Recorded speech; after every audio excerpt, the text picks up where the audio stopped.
Greetings, friends, wherever you are in the world. Welcome, welcome, welcome, one and all, to this ceremonial seating, virtual seating of the Judicial Commission of Inquiry into the Doctrine of Discovery.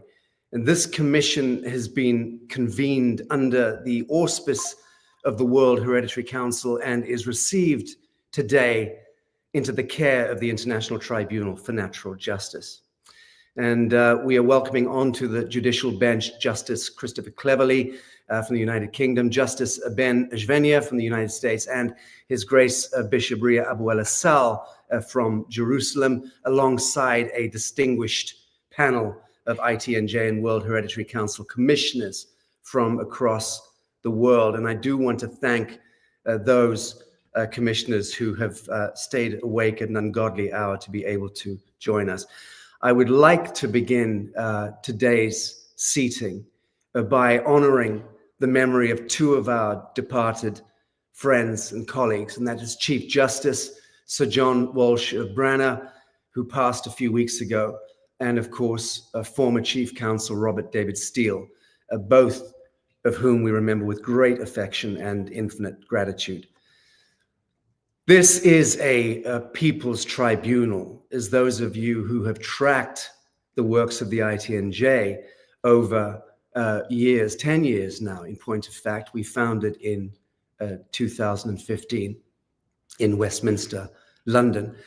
But you will know that it's a people's tribunal, and it is a court of conscience where remedy is sought through disclosure and through the correction of historical narratives that have for centuries been bent to the service of empires and agendas, geopolitical, economic, and cultural. Now, these are empires and agendas which, be clear, have systemically distorted truth, culture, and the fabric of our so-called civilization itself. And so the work before us is vast. And over the coming years, for be sure, this is going to take years, hundreds of hereditary leaders and expert witnesses, many hundreds, will come forward to testify, bringing their voices and their ancestral wisdom to the record. I refer to it as the ancestral blood song, because it is carried in the blood, the epigenetics, the traumas of history, the unresolved traumas of history carry through the blood, and they carry into the present day. And it is the telling of truth, pure truth, which allows us to, in the present day, absolve and redeem that ancestral blood song. And if we're to move beyond a world of war and of disease and of poverty, indentureship to invisible masters, then indeed we have little choice but to look to that ancestral blood song and to redeem the traumas of ages. So our first hearings will commence in October, with a full schedule to be published on the ITNJ and the WHC websites. And therefore, thereafter, these hearings will continue unabated and for as long as may be required, until the spine of history is realigned and truth is restored. So today we're beginning not just a process of inquiry, but a journey of redemption, and one that belongs to all people in all nations in this time of planetary awakening. And I'll say that this virtual ceremonial seating today is somewhat laid back. And what we're doing is essentially collecting these media assets, the voices of a number of our commissioners from around the world and justices, and then they will be composited into a properly formatted media film, which will be premiered and promoted widely. And that, to answer the question for many people around the world who've been writing in, why didn't we know about this ceremonial seating? It's because this is somewhat impromptu in order to collect the media. So let's just see how things flow today. I have our producer Christy in the back room and Tess running running the submarine, so to speak. So we'll begin with an introductory piece of media, and then we will move into some prayers and blessings. Stand by.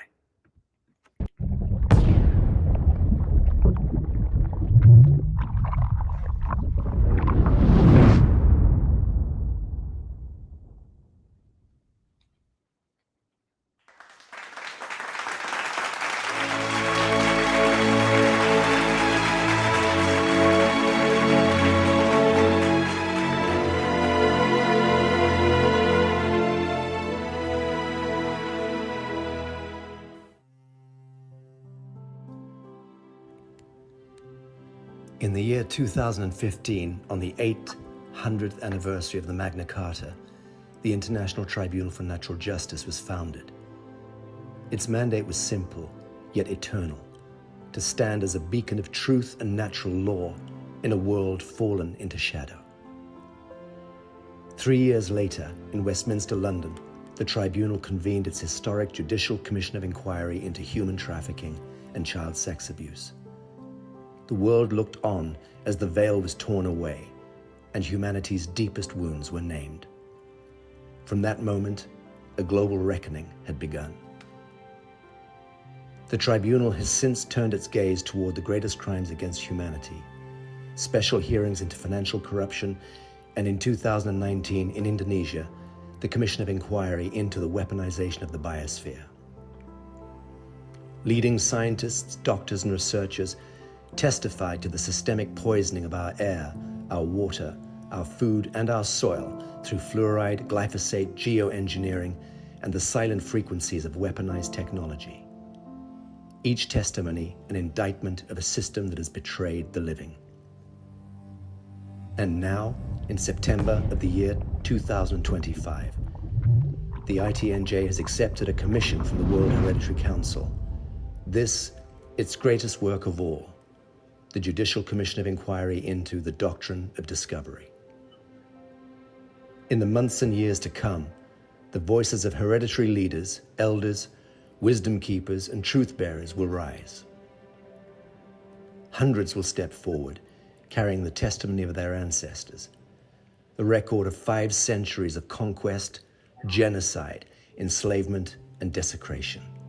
The black skin, the brown skin, the red skin, the yellow skin, and the white skin, all peoples of the earth, made subject to crowns, corporations, and empires masquerading as governments, all sons and daughters of God, shackled in invisible chains.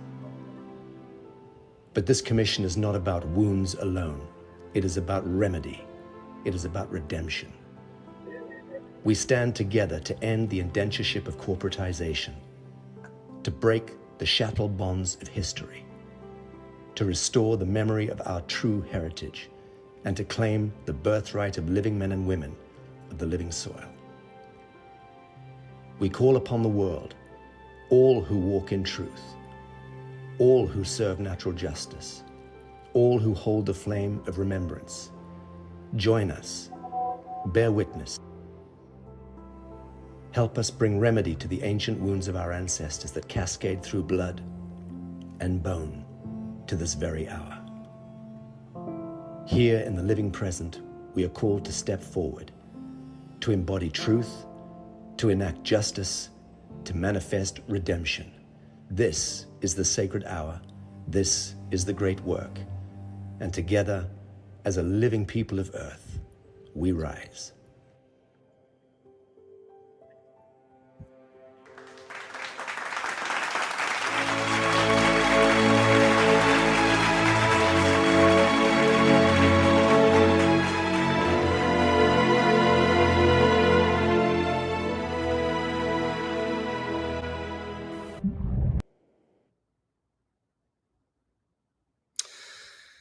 Very good. I would like to introduce a remarkable man who I've had the great honor of knowing for many long years. And we've conducted some good mission work together over the years in multiple parts of the globe, I have to say. He is amongst the bravest men alive and a true hero in our time. He is renowned for the work that he has done in peace advocacy and in interfaith and intercultural fellowship for many, many decades. And he will be leading today's ceremonial seating in prayer, followed by some of the other justices from parts of the globe. Let me introduce the International Tribunal for Natural Justice, his Commissioner of Truth and Reconciliation, His Grace Bishop Riah Assal from Jerusalem. Your Grace. In the name of God, Father, Son, and Holy Spirit. Before I proceed, allow me to greet you with salam, with peace from Nazareth, the city of the Annunciation, Jesus' hometown, and mine as well. Ever calling upon you to join me in prayer for the world in which we live, where we greet people with shalom, with salam, with peace, but there is no peace. There is war going on in different parts of the world, and I pray that people start learning the art of making peace, not only talking about it. That people learn the art of refraining from killing each other.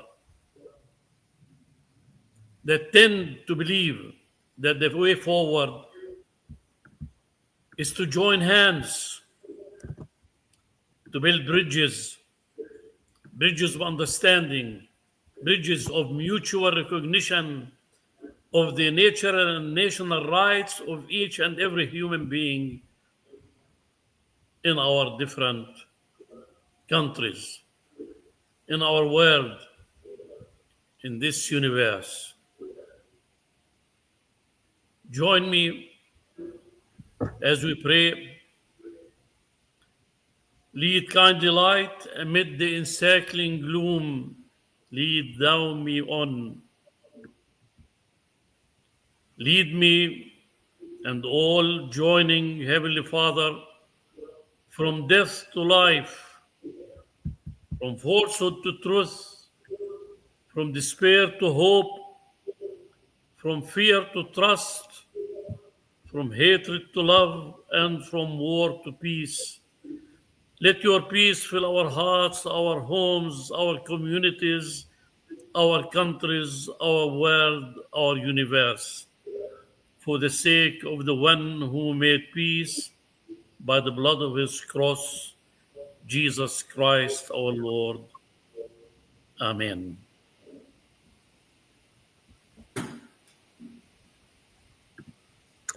Thank you, Your Grace. I'd like to bring forward next Commissioner Kayara Taki Bryce Aldridge to provide a protection blessing from the land of his peoples.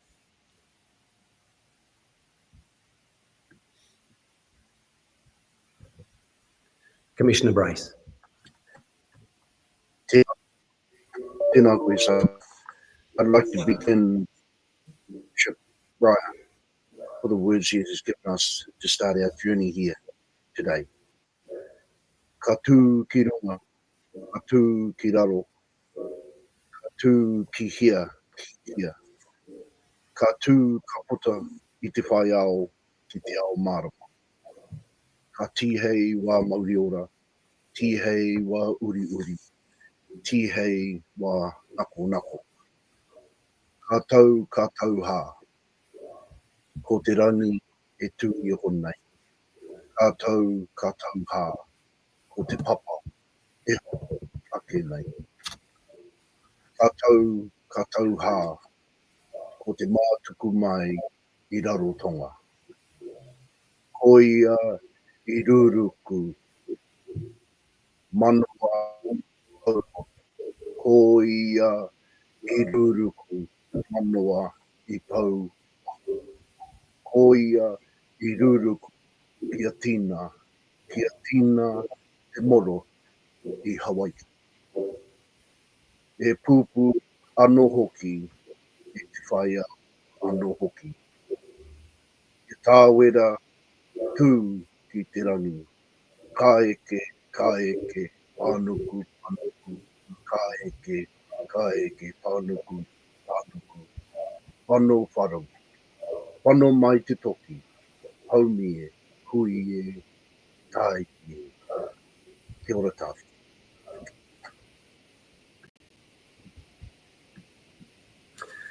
Thank you, Commissioner. I would also like to welcome Commissioner Dahlahk Pahtahlngee to provide a washu blessing and speak of the long prophesied time for Indigenous peoples of the world to come forward. Of course, we speak here to the Rainbow Warrior tribe.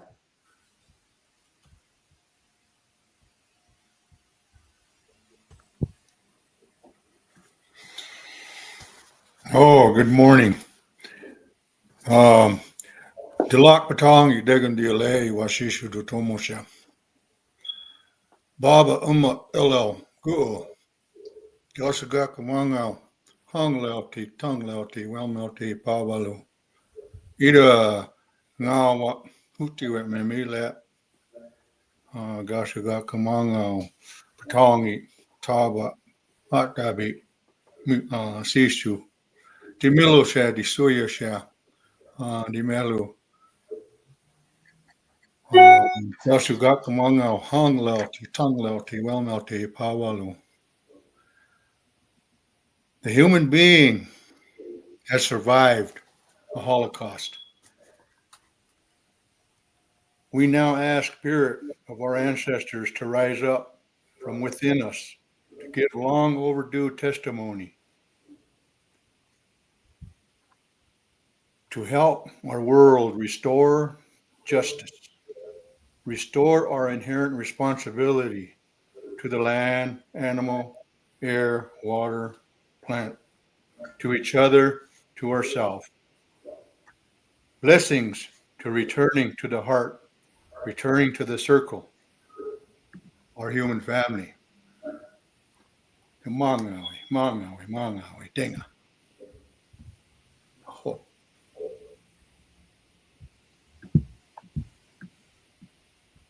Thank you, Commissioner.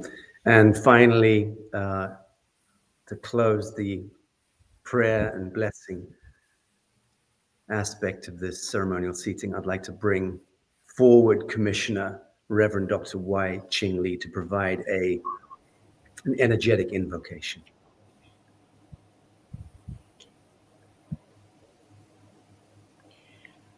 Om Swastiastu.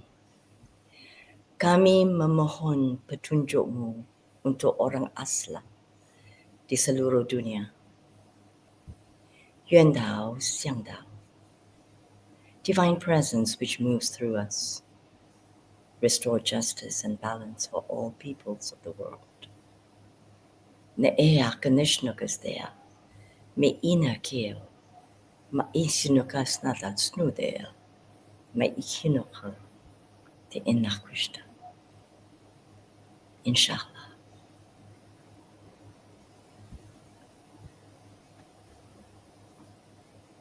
Thank you, Commissioner. Now it is my great pleasure to welcome to the stage, so to speak, a most beloved friend and colleague of nigh on 20 plus years, Justice Chris Cleverly.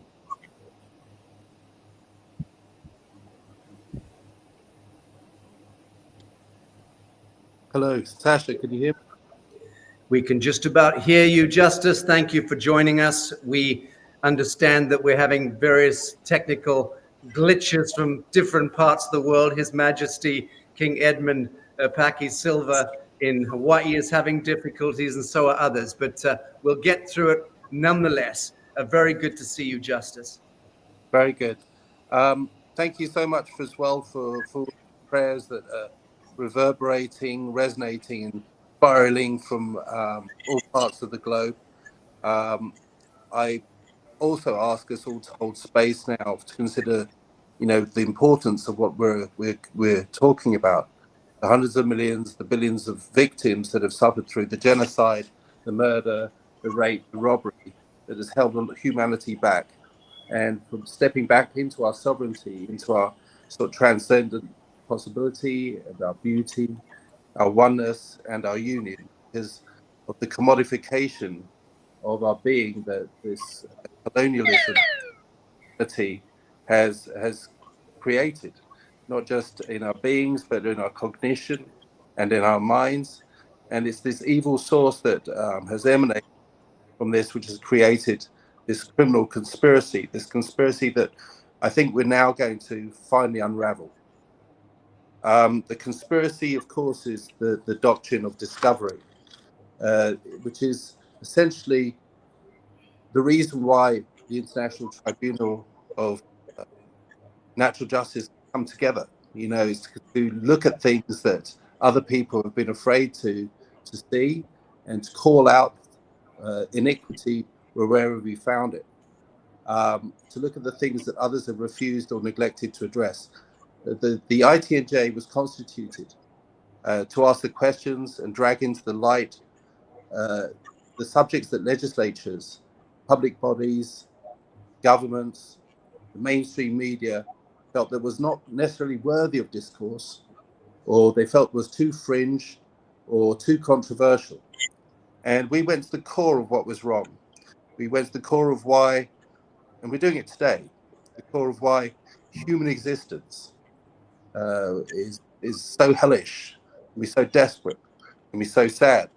And to look at, what it is that where we should really be going. The ITNJ, it is a forum of inquiry, not of judgment. Its only power is the power that you, the audience, give it. And where we see things clearly, others have not. We're the guys who look under the paving stones and pick them up, and to look at what's underneath there and to call it out, and to make authorities look as a result of it. When we were constituted in 2018 to do the commission for human trafficking and into child abuse, we looked at a lot of things there that people were shocked about.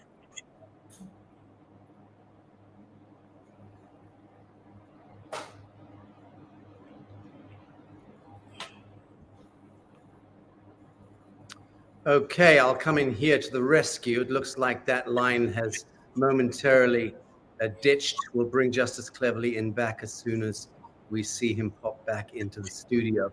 Chrissy, I'll leave you to do that. I would like to welcome to the ceremonial seating Justice the Honorable Ben Zvenia. Very good to see you, Judge. Hello. Hello, all. Judge, it's a pleasure to be here. Speak to the importance momentarily of what it is that we're seeking to do with this commission of inquiry. Well, we're hoping is actually basically recover and listen to history, to what has occurred because of what is known as the doctrine of discovery, which is, as will be discussed here, with other speakers and other people, a process that basically created a process where indigenous lands, indigenous way of life was completely disrupted and negated. And our goal was to listen, and at the same time with listening, look at where all and everyone is at, to look at what can be possible remedies, as well as ways to move forward, and to in my mind, and all of us, to a global healing, Indeed. Which is so needed. Indeed. Thank you, Justice. I think Justice Cleverly's returned.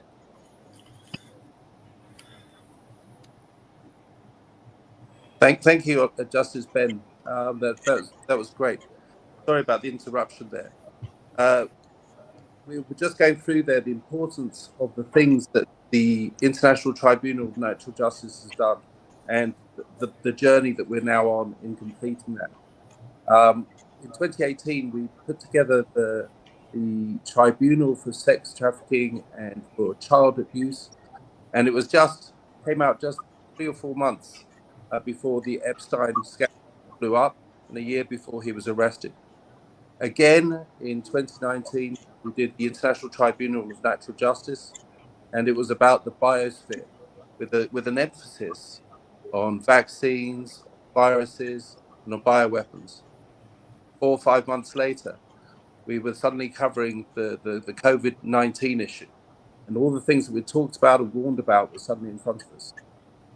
And I feel very strongly that this is another one of those times, and that we're now covering something that has, in the essence of it, something of great import that's going to come out, and we're going to find out much more about as the time goes on. So why have we drawn you again here today? Well, friends, I think the issue here is one of talking about the perpetuation of probably one of the greatest crimes in humanity. The doctrine of discovery is a legal and religious concept that originated more than 500 years ago in the 15th century. It was the framework of the whole of the Christian nations and the European nations to claim sovereignty over and assert property rights in lands inhabited by who were not Christian or European. It legitimized the colonization of those lands where they could just turn up with a flag, with a cross, and declare the areas empty, terra nullius. In essence, a European would come onto your island, he'd go onto the sand and say, this is no longer yours. And then he would say that your children and your children's children will now my slaves and have no rights. And it was in the voice of the Pope that they did this. So they were turning up with the voice of God. There had been many empires before, of course there has, but there's rarely been few that destroyed generation over generation, took property rights on this scale. And there's never been anything that could extract the value that was created here. One way of looking at it is this, is that they would come and they would starve you, and when they didn't starve you and you were of no use, they would also sterilize you too. This was the weaponization of language, of salvation. It was slavery, it was bondage, and it was torture. This was the premeditated, calculated legal and financial scheme, and scheming built upon layer, through forged documents, the office of the Pope, and financial networks. It was a scheme self-justifying that created wealth extraction on a huge scale, perhaps in today's money as much as $1 trillion. So when we look at what was going on and we understand the truth about the doctrine, though few of us have ever heard of it, it's not a relic of history and it's not an abstract idea. It legitimized the deaths of tens of millions of indigenous people. And through forced labor and disease, it legitimized the transatlantic slave trade, the depopulation of Africa, and the brutalization of millions there. It destroyed deliberately whole cultures, extinguished whole peoples and languages from the face of the earth, creating enduring systems of poverty, hatred, and intergenerational trauma that are a long way from anything that we've ever seen today or being cured even now.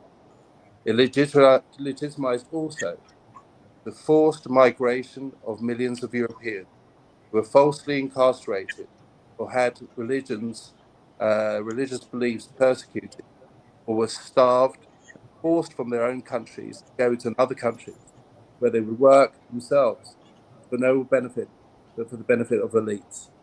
It legitimizes still the wars today across the world and forcing migration of those people into countries where they're not able to be sustained either. So the whole of the discovery issue continues very much to this very day and continues to cause problems, not least also in the areas of technology, where the techno-colonialist oligarchy of 4 or 5 companies that exist in the world, and in concert with the state, have organized the ownership of our futures. The artificial intelligence, artificial general intelligence, quantum computing, cloud infrastructure, artificial superintelligence, robotics. And through these networks, through these insidious and hostile means, they are now looking to control our minds, our creativity, steal our free will, declare the space that they conquer in here, terra nullius, empty ownership. And once you've used and been used and become surplus humanity, what then? You may feel that this process has already begun and that they have already won. But one thing is for sure, unless we recognize where we are and how we got here, mankind is on only one-way trip to extinction or enslavement. The clock is ticking.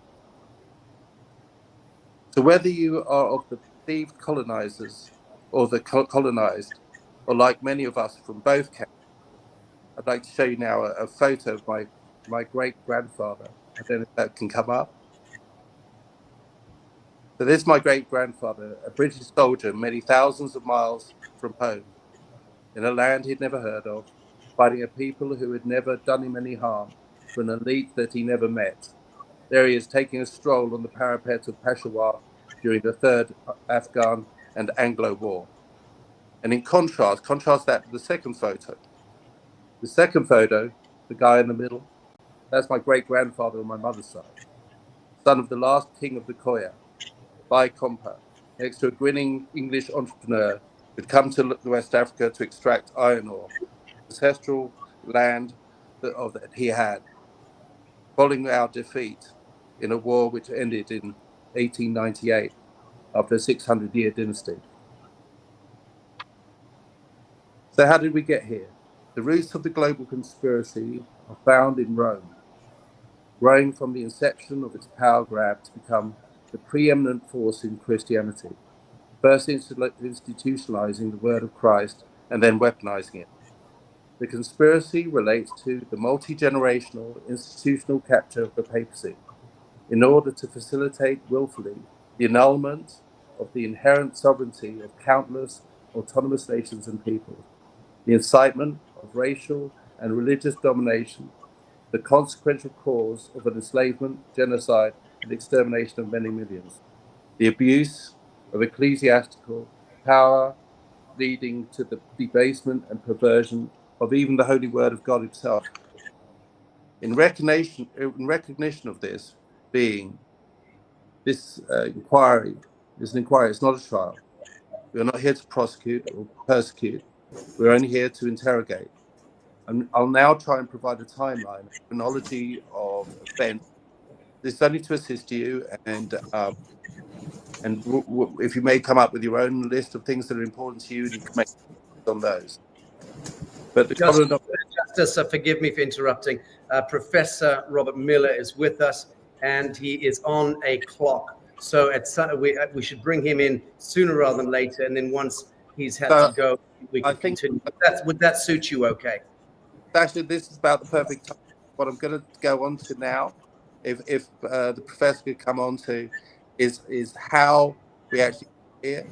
So, Professor, I'll hand it over to you about the doctrine of discovery, and let's deal with that. Indeed, Professor Robert Miller, thank you so very much for joining us today at the ceremonial seat. Thank you very much for this privilege to speak. I'm delighted to be involved. I was asked to speak very briefly. Normally, I speak for about an hour on the doctrine of discovery and still have more to say.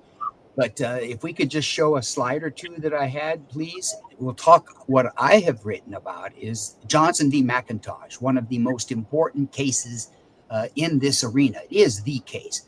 So I have begun calling this doctrine of discovery the international law of colonialism. So please show the next slide. Johnson v. McIntosh was decided in 1823. It was a case between two non-Indians. No tribe was even involved, but it was a struggle over who owned Indian lands in the states of what's now Illinois and Indiana in the United States. And the U.S. Supreme Court, this opinion was written by our most famous Chief Justice, John Marshall. He looks back at 400 years of history that Justice Cleverly was just mentioning. He discusses the papal bulls very briefly, but he talks about international law that England, Holland, France, Spain, Portugal, and other countries had adopted and developed from papal orders from the Pope. to decide how European Christians could divide the whole world for their own benefit. So when one reads this opinion, you're kind of just shocked that that kind of history makes up what we call today the doctrine of discovery. And as someone already said, and I believe it was just as cleverly, this is not just something from the past. This is the law today in the United States and in many other countries around the world. So in Johnson v. McIntosh, what did the United States Supreme Court hold or decide? Well, I have my 3 points here. Chief Justice John Marshall wrote that this country, he's talking about the United States, was settled on this doctrine of discovery. Now, he doesn't use the word doctrine of discovery, but he uses the word discovery as a noun about 37 times in the opinion. He's not talking about the verb of discovering something. He's talking about a legal principle that has come to be called the doctrine of discovery. And he says this continent, North America, the United States, was acquired by the English, the French, the Spanish, and then the United States by conquest. What did it mean? Tribes immediately lost some of their property rights, their land ownership rights. And that's what Johnson v. McIntosh decides. Tribes do not own what is called the fee simple title to their lands. Here in Anglo-American law, the fee simple title is absolute ownership of your land. Tribes lost to that. And the United States is deemed to be the legal owner of Indian lands. I was literally yesterday at my tribe. I gave a talk on my tribe's treaties in Oklahoma, the Eastern Shawnee tribe. And even though we own land, have treaties with the United States, we are treated as like a subject, like almost a servant of the United States. And we have this trust relationship. And the United States is our trustee, and we are the ward. The U.S. is our guardian, and we are the person that has to be protected. What else did tribes lose pursuant to the doctrine of discovery? They lost some of their sovereign powers. And what did I just mention? We are under the United States. If we want to develop our own land, if we want to lease or sell any of our own lands, we have to ask the United States for permission. And tribal peoples are in that situation in the United States, and it's because of international law. Could you show the next slide, please?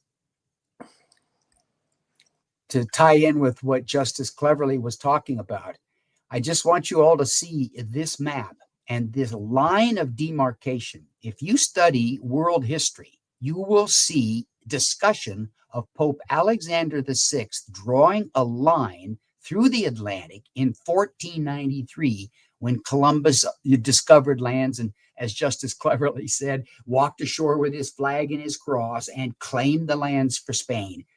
And so Spain rushed their attorneys to the Pope and said, give us powers in these new lands we've discovered. Previously, the papal bulls of 1436, 1452, 1453, 1455 had granted Portugal all the rights in Africa and in the islands off the Iberian Peninsula to gain sovereignty, jurisdiction, and title. The Pope thought they had that kind of power to control earthly kings and queens and to divide up the world. So that dotted line is what is called the line of demarcation that the Pope drew in 1493. And if you look up to the left of my chart there, Spain and Portugal signed a treaty the very next year, the Treaty of Tordesillas, and drew that bright red line. So what does this mean? Is Johnson v. McIntosh only a case for the United States? No, folks, I want to tell you that I believe that Johnson v. McIntosh has been cited by other nations more than any other United States Supreme Court case. I think when it comes to international law, I still need to research this and be 100% certain. But Johnson v. McIntosh has been cited about 70 times by the courts of Canada, about 40 times by the courts of Australia, and 20 times by the courts of New Zealand. You saw the date of Johnson v. McIntosh, 1823. The Court of Appeals in New Zealand cited the Johnson v. McIntosh case in 1847 in a case about the rights of Maori peoples and their lands. The English Privy Council has cited and had cited to it Johnson v. McIntosh 3 times in cases about Africa and Canada. So this Johnson v. McIntosh and this doctrine of discovery, it is international law and still is today. The United States Supreme Court, as recently as 2005, cited Johnson v. McIntosh again, and in a footnote said, oh yes, this is the doctrine of discovery, and the United States has superior rights in the lands of Indian peoples. So I'm delighted that the World Hereditary Council and ITNJ is taking on this inquiry. We've got to make this law, this racially inspired, this greedy idea of European empires, we have to make that better known to all humans. And just to go, my gosh, how did that happen? Is it the power of the sword? In Johnson v. McIntosh, Supreme Court Justice says 2 times, while he says this is law and this is international law and how Europeans did it, but he ultimately says, how did the U.S. acquire rights over American Indian peoples? By the power of the sword. So it's issues that need to be addressed. Now, I was asked to talk for 10 minutes. Can I go on another 10 or should I stop now? Well, we're thrilled to have you here, but I'd just like to bring into the studio quickly His Can I Majesty. make one more point? Yes, indeed. But I have before written you make the articles. point, Professor, I want to bring His Majesty King Edmund in from the room because he may wish to jump in. Just give me 1 second, please. I'd like to introduce His Majesty King Edmund Pahtahlngee Silver Jr., the Sovereign Kingdom of Hawaii. Your Majesty, thank you for joining us today. Just very briefly say hello, and then I'll bring Professor back in because he's on the clock. Hello, everyone. I'm listening to Professor speak. I like your dissertation.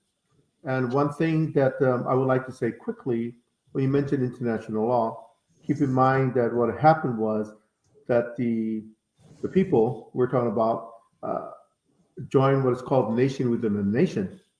And that gave the United States the right to make their dictation, if I'm not correct. And so that opened the door for problems and issues that ensued. When you speak of Johnson versus McIntosh and the others, well, there are also other cases that can be cited as well, but I'm enjoying your presentation. Thank you, Your Majesty. Appreciate that. Professor, you've got the stick again. Thank you very much. So when I wrote my first book on the doctrine of discovery in 2006, I broke the Johnson v. McIntosh opinion down into the 10 elements. That's what we call it in the law, or the 10 factors that the court relied on to adopt this international law of colonialism for the United States. And so I have taken those 10 elements to write articles comparing colonization in other countries. So in 2011, I published 2 long law review articles on how Spain used the doctrine of discovery in Chile. And I used my 10 elements to look at Chilean law and history to see if it used the doctrine of discovery to colonize Chile. And I believe the answer is yes. That same year, I published an article on how Portugal colonized Brazil. And I used my 10 elements to look to see if Portugal used these same arguments and these same legal principles to colonize Brazil. And my answer is yes. And for the rest of the world, I published an article in 2022 in the Duke Journal of International Law on how Germany and England used the doctrine of discovery in East Africa. So you can find a free copy of my article. You type Robert J. Miller, Duke Journal of International Law. You will have my article. And I argue very vigorously, and I hope convincingly, that Germany and England used the doctrine of discovery to colonize East Africa. So I just want to make that point that those resources are out there if people really want to dive into it. These articles are free. You can find them in 1 second on the internet. Indeed. Thank you so very much, Professor. Justice Cleverly, I can see you smiling there. Did you want to speak to any of that? No, I think absolutely succinctly put that brilliantly. And hopefully we're going to bring the professor back and do a full 1 hour and to do a proper discourse on the whole of the doctrine of discovery. I think it's super important for many reasons, and not least because it led on to the case of Mabo in Australia, and I know we've got some Australian people here as well, and that led to the real discussion of whether whether it was possible for there to be native land, a little bit to what the king is going to, His Majesty is going to as well, whether it's possible to have two types of title at the same time. My personal view is that it is not possible, and that this cannot be dealt with within common law. Your big issue with common law is that common law is like asking the criminal to become judge and jury and make a decision in his own case. Now, what you've got to do is stand outside of that, and the way to do that is international law to some degree, but also what we call natural law and natural justice. And we'll be going through those as we go through the purposes and through the journey of this particular inquiry to go through some of that. So I'm delighted that the professor joined us for that. I think also that we need to speak a little bit about the history of where the Doctrine of Discovery came to really get into international law as well. So I can speak to that as well, Sacha, if you want me to. Well, indeed, I think, Professor, just so we understand your clock, you have to be back in class, I understand. I just wanted to say thank you very much for joining us. Please stay on as long as you need to or can do, but just wanted to acknowledge you for joining us today. And indeed, as Justice cleverly suggested, we intend to lasso you back for an expert testimony to the International Tribunal and the Judicial Commission into the Doctrine of Discovery in the coming weeks. Thank you, Professor Miller. Thank you. Justice Cleverly, you've got the floor again. Please do know that you have His Grace Bishop Riah in the studio, and you also have His Majesty King Edmund from Hawaii in the studio. Fantastic, and great to see you both as well. So just going through to the history of that, you've now got the history going on from 1823. The Johnson and Macintosh case actually started off an understanding of how you can secularize a religious story into a popular domain, and suddenly it became such an important case across all the different territories. But if we go back, this whole story really started with the Grand Conspiracy. And the conspiracy that it started with has a very famous name attached to the middle of it. It's the Borgias. And a lot of us have heard about the Borgias.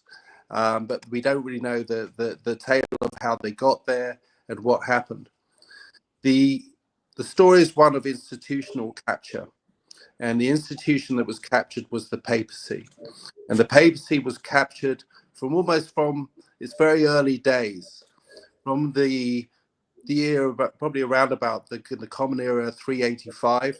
There was the Council of Nicaea, and at the Council of Nicaea, suddenly all the different churches, there was lots of different churches all professing Christ at the time, all came together to decide at the invitation of Emperor Constantine, to decide exactly how to go forward with a common story of Christ. And Rome came to the front of that. And they later on, as a result of that, they then went through a lot of different changes. They tried to get a lot stronger and more powerful. And during that institutional capture, we can see that there's essentially 4 different phases of what happened in the development of this power structure. The first phase was the roots, the foundation of a papal supremacy, how Rome became the central Christianity. The second phase, the trunk, the operationalization of the Doctrine of Discovery, how the multi-generational conspiracy and institutional capture happened. The third phase was the branches, the framework of the conspiracy, and what was adopted and how it became law and how it became secularized. Pretty much what the Professor Miller has just spoken to. And the fourth phase is really the fruit, the poison fruit at the end, the case of Mabo, and now the repudiation as well by the papacy as well of the whole of the Doctrine of Discovery. So if you look at the roots, as I said, 325 of the Common Era, the place called Nicaea, there was the churches met at the initiation of the Roman Emperor Constantine to decide to consolidate the beliefs. It was followed by an arduous journey. And for the whole of that period of time, there was a whole number of forgeries that then occurred. Those forgeries being proven not just by scholars today, but also by scholars at the time. The most notable of all was the donation of Constantine, which happened in the 8th century. At that point of time, the Emperor Constantine transferred supreme and temporal authority to the Western Roman Empire, according to this note that they found.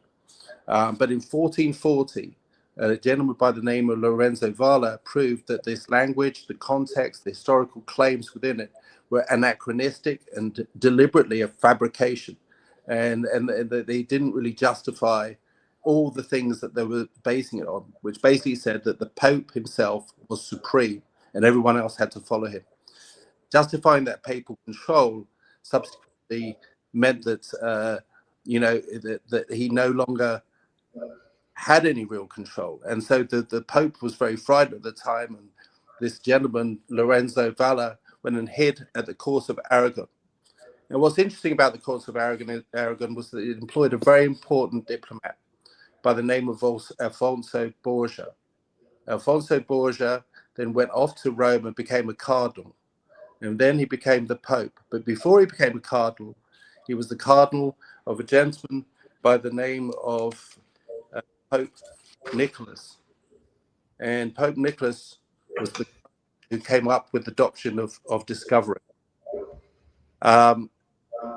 Later on, Alfonso Borgia would employ his nephew, Rodrigo Borgia. And Rodrigo Borgia was the guy who then later on became the Pope, who also brought out the one from Dum Diversus, which was Inter Cetera. And Inter Cetera was the doctrine that in the end cut the whole world in half, as the professor has just said. So the whole line goes through of various popes that are all connected together that actually shows a conspiracy, a criminal conspiracy. Now, the point about a criminal conspiracy in international law, which you probably know, is you benefit from the fruit of the poison tree, which means that ultimately anything that comes from fraud cannot be treated as law. Its very inception, this element comes in very, very powerful to explore a lot during this inquiry. So I wanted to bring those matters up. You'll notice through that thread as well, certain names coming up on Monarchy or C. Other names will come in regard to papacy, about general fraud. So, Sacha, I've got the king now, so let's do that. Yes, indeed. Well, thank you, Justice Cleverly. You were breaking up somewhat there. I'm not sure if that was just from here in the Hollywood Hills that I was getting a bad signal from you, but nonetheless, up until about a minute ago, we heard everything perfectly. I would indeed just like to invite Marcia Willardson, who is a trustee, a core trustee of the New Earth Nation Coalition, which is the umbrella organization behind the ITNJ and the WHC. But I think that there may be some issues with her screen, maybe not. Unfortunately, she's gone dark there, can't see her. Your Majesty, I'd like to invite you at this time to say a few words. And I know that part of what we've discussed with you in recent months is the court that you've been establishing in the sovereign kingdom of Hawaii. And if you'd care to speak a little to that, and also any commentary you have in light of what you were hearing from Professor Miller and from Justice Cleverly. Well, thank you. And aloha, everyone. It's a blessing and privilege to be here today to give my thoughts regarding the subject matter at hand. The doctrine of discovery in itself has created, as professors and everyone said here thus far, quite a bit of stir around the world.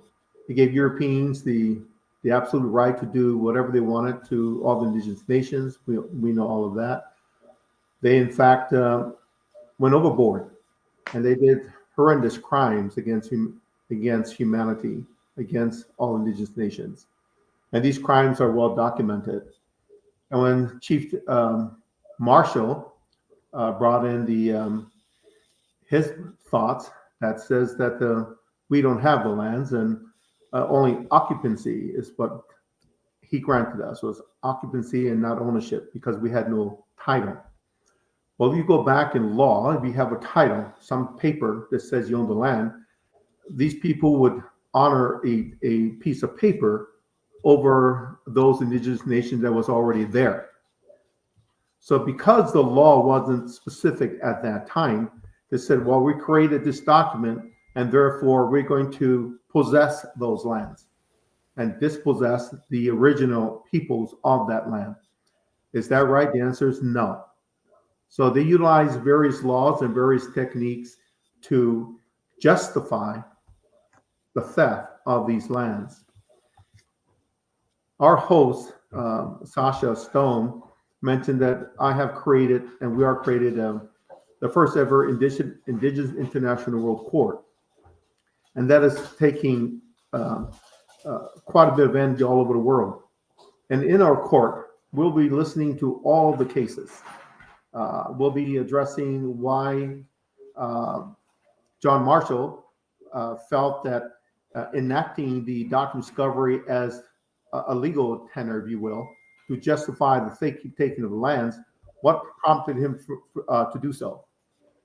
Legally, in my opinion, and other judges and lawyers feel that Marshall was utilizing the status quo. And because of that, he decided that, well, how can we claim these lands without looking like we're stealing these lands? So, like a politician, more so than a judge, he decided that, well, we'll just say that the lands have been properly acquired through a discovery. So to justify that, well, in my court, we have spoken quite heavily on all these subject matters. I wish all of you were there or a fly on the wall, because many of the things that we discussed was very, very not only insightful, but incendiary. Because then the truth always comes to the forefront that it was based on laws that was created by the oppressors, the colonizers that did that. And when Johnson, Chief Marshal rather, utilized those laws, keep in mind, if you go back in his history, and the professors will concur with me, is that he didn't have much education in law. You only had 2 weeks of law training, to be blunt with you. He didn't have a whole lot of law stuff. He learned everything later on. He went to a school, a college, somewhat, but only had 2 weeks of that. And now he's thrust into this limelight of making decisions. How does that fare out? When you're making these huge decisions that affects all indigenous nations, all peoples.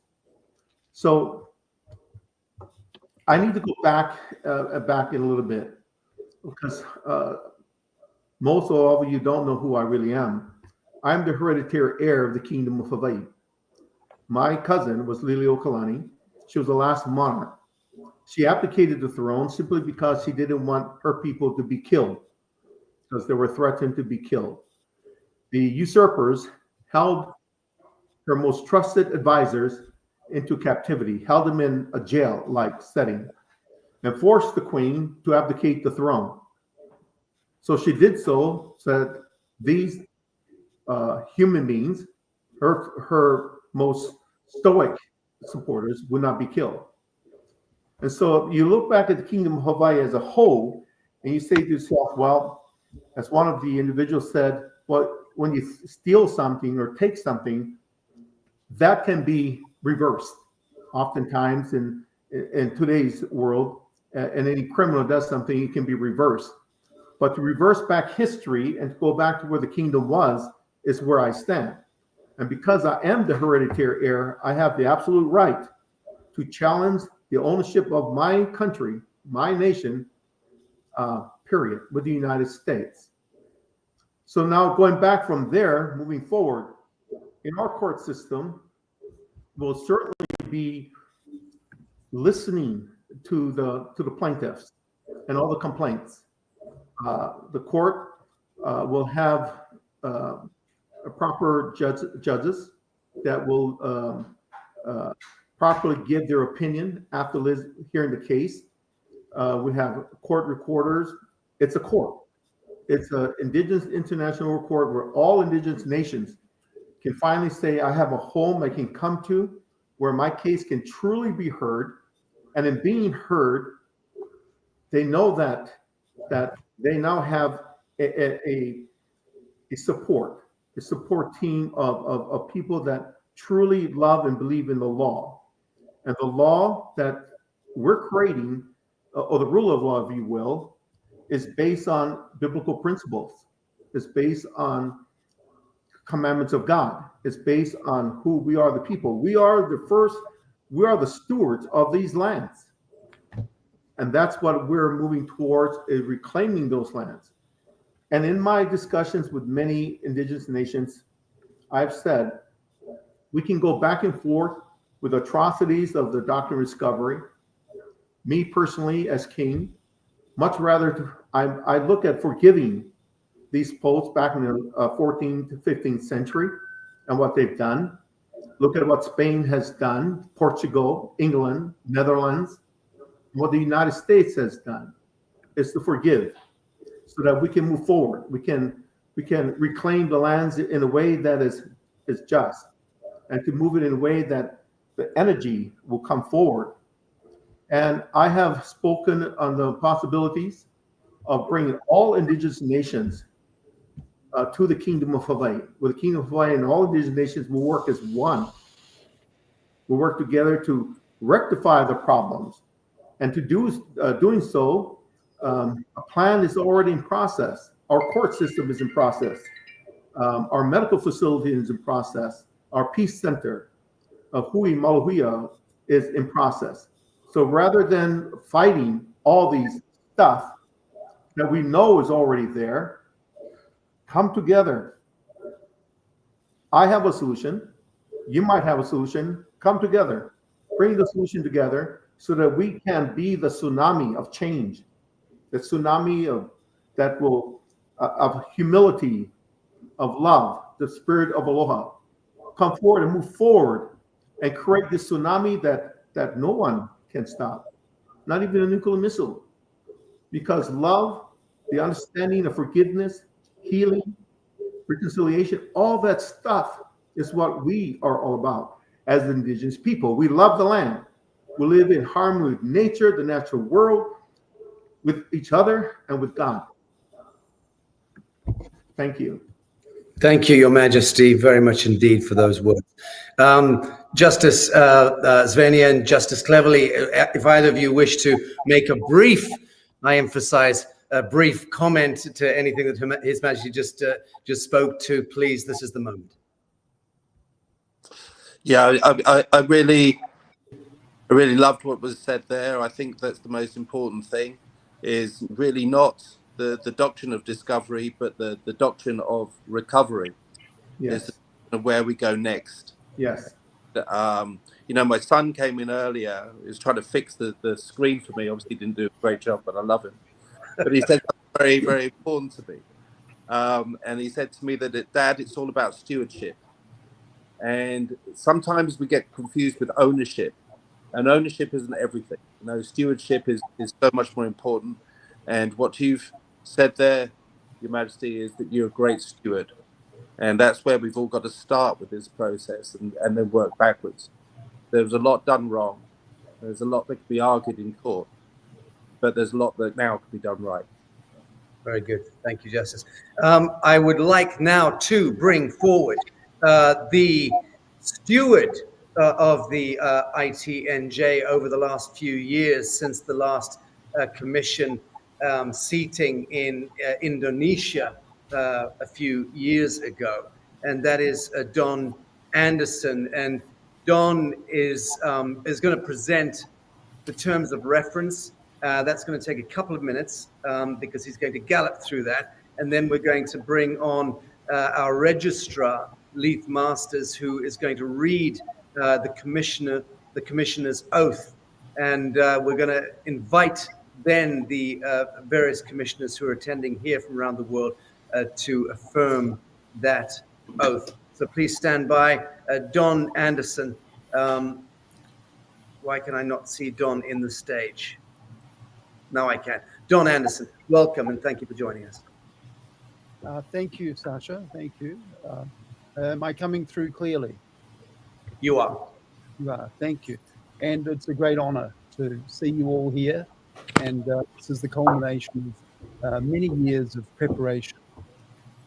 My role has been to, in this presentation, is to present the terms of reference. But as Sacha has given me 2 minutes, then we will gallop through it.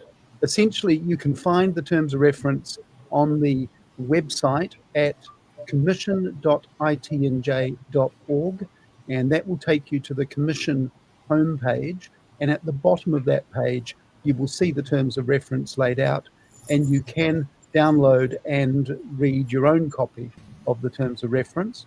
So I won't read through it because that would take longer than we have.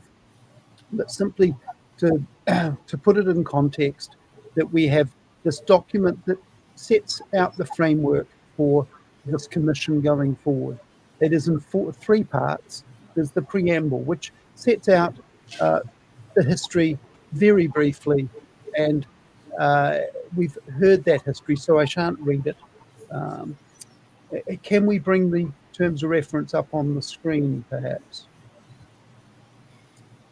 No. Okay. So the preamble is, whereas the doctrine of discovery originated from the papal bulls, and it was used, as we've heard, to conduct this genocide and to take the lands and the cultural genocide and to justify colonization, and it's being recognized as a violation of many rights, First Nation rights, and in self-determination. And in 2023, on the 30th of March, the Vatican formally repudiated the doctrine. The World Hereditary Council has asked the International Tribunal for Natural Justice to establish this commission of inquiry into the doctrine of discovery. Now, the terms are to investigate the origins and the historic context, to receive and formally document testimony and examine the impacts of the doctrine of discovery on the peoples of the world without limitation, their cultures, languages, lands, waters, and other natural resources. Also, the lasting effects of dispossession, forced relocation, and genocide, and resulting transfers of wealth and advantage. To assess ways in which the doctrine of discovery continues to impact the world, including local, regional, national, international entities, multilateralism, the continued reliance upon the doctrine of discovery in law, as we've heard, the systems and technologies that perpetuate the control over the peoples of the world, which is something that Justice cleverly touched upon. And we'll look at the different parties, examine and expose the roles of governments, churches, corporations, and other parties in the propagation and enforcement of the doctrine, including their complicity in past and ongoing human rights violations, crimes against humanity, to recommend practical steps that can be taken to redress historic and ongoing impacts of the doctrine, to promote full realization of the innate, inalienable rights of living men, women, and children, including the right to self-determination and free will and informed consent, and to produce the final report of the findings of the inquiry, to publish testimony, evidence, interim reports, and a final report, to promote widely the testimony, the evidence, the findings, the commission recommendations through various channels, not limited to public events, media outreach materials. The International Tribunal for Natural Justice doctrine of inquiry into the doctrine of discovery shall be composed of diverse groups of experts with relevant expertise and experience, including First Nations peoples, wisdom keepers, spiritual leaders, natural law proponents, human rights advocates, scholars, and historians. The Commission shall hold the power to conduct research, convene public hearings, compel via lawful due process, and the relevant documents and testimony. The Commission shall function fully independently, free from political interference, operate with transparency and accountability. And finally, this terms of reference is a guide, and that may be extended in order to ensure the most comprehensive copy of the terms of reference. Go to the website commission.itnj.org and it can be found at the bottom of the page. Thank you. Don, thank you very much indeed. Very grateful for those words. I'd like to bring on Leith Masters. Leith, you might want to unmute your microphone. I'm afraid I had to mute everyone's microphone. Justice Ben, you were shuffling papers, sir. Get to the back of the classroom. So yeah, I had to unfortunately mute everyone's microphone, which means that you'll have to unmute yourself. Leith, I think you're on, you're live. Please join us now. If I can drag and drop you into the studio. There we go. Leith Masters, please proceed with the taking of the commission oath. Thank you kindly. Are the commissioners ready to take the oath? We're going to go through it, read it together. I'll read it out and then you will follow. And if you could just put your right hand up and we'll just read through it. Thank you kindly. So this is the oath for the ITNJ commissioners. And if you could just state your name, please. I, Sabelo Subanda. Thank you. Just all do it at the same time. Thank you. If you could just state your name at the same, all together. I, Sabelo Subanda. Benjamin Zvenia. Thank you. Thank you. Okay. Hereby affirm that I, the living sovereign man or woman, Hereby affirm that I am a living sovereign man. Thank you. With breath, because we're defining between, yes, thank you. With breath. With breath. Thank you. Give my full attention to the living testimony of the people who come before me. Give my full attention to the living testimony of the people who come before me. Thank you. To share in their experience of the doctrine of discovery. To share in their experience of the doctrine of discovery.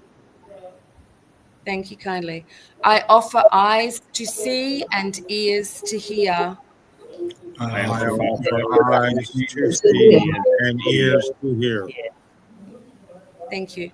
I come with no prior bindings or attachments at play when fulfilling this service.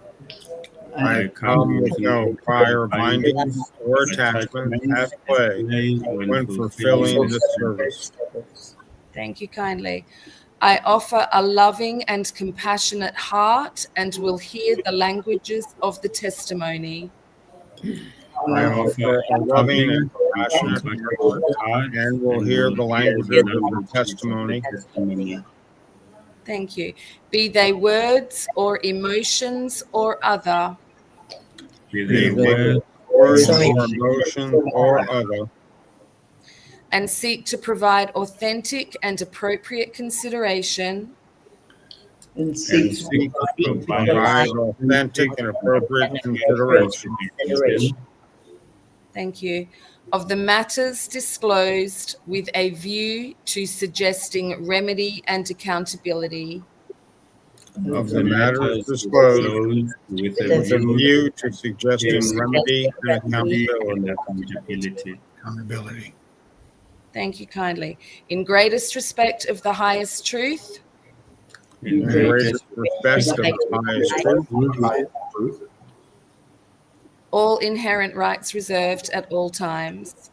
All inherent rights reserved at all times. Thank you kindly. Thank you. Beautiful work.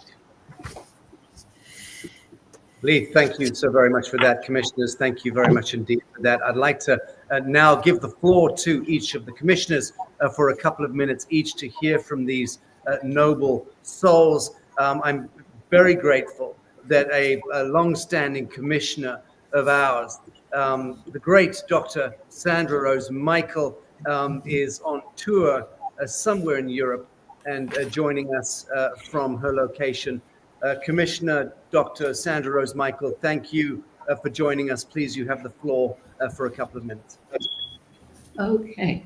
Yeah, thank you, Sacha, for convening this, for all the work that's taken for everybody to convene this.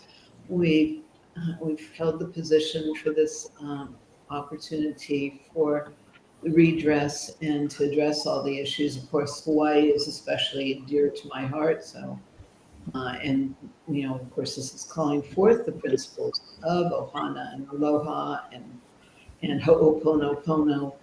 To bring forth, but it's for all the sovereign nations. Go back to, let's honor that sovereignty, that sacred sovereignty, and provide redress for this abominable override of nations' sovereignty that's been justified theologically, and it's just time for the fictions to be addressed, and the genocide to be addressed, and all these atrocious the atrocities that have been committed, crimes against humanity, and the violation of the rights of so many worldwide with the this old system of domination. So thank you everybody for Don, especially for all the work you've done behind the scenes, and I'm honored to be able to be part of this commission as as we've been part of the last commission on, especially like the COVID emergency COVID hearings that were held. And this has been in progress a long time. And thank you, Sacha. Thank you, everybody, for coming forward to do this at this time. Aloha. Thank you very much indeed, Dr. Sandra. I would like to invite Advocate Sabelo to speak to the wisdom and custom of ancient cultures of Africa and the origins of the Doctrine of Discovery, and then to Africa's experience of Portuguese and Spanish colonization.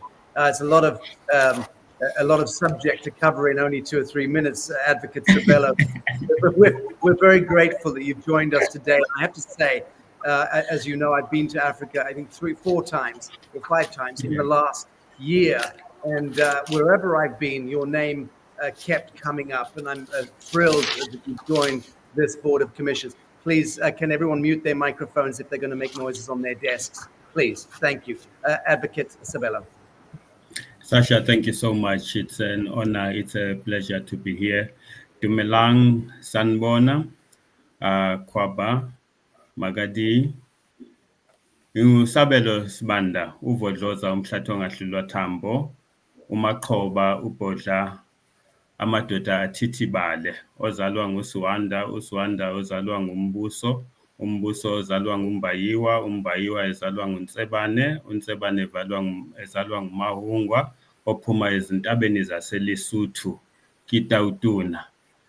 Those are the greeting words and the praise words in our never-dying voices and languages of our ancestors.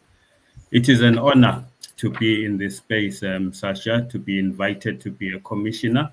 One of the things that is absolutely critical to lay a foundation on is that before colonization, before conquest, before the doctrine of discovery, there was an ancient land of law, living custom, and moral cosmologies, now called Africa. From Cape to Cairo, Morocco to Madagascar, we had principles and values of honored Ubuntu and sacredness of land and spiritual nature and justice. We find that through the doctrine of discovery, which came to as a result of the Catholic Church, the papal bulls basically introduced the right for the Portuguese to take land along the west coast of Africa, particularly in the name of Christianizing crusades and branding those lands terra nullius, which basically means it belongs to no one. Yet there were civilizations there that predated the landing of the Portuguese on African soil.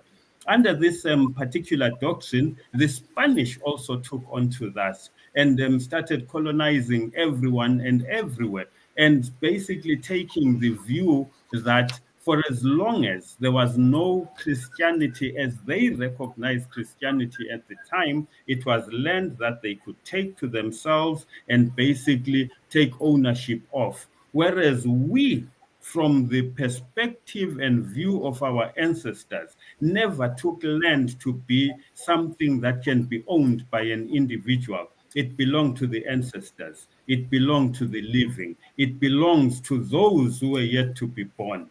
And now, as we reclaim that right, we take cognizance of African culture, we take cognizance of African sovereignty, and reclaiming that which belongs to us as a people.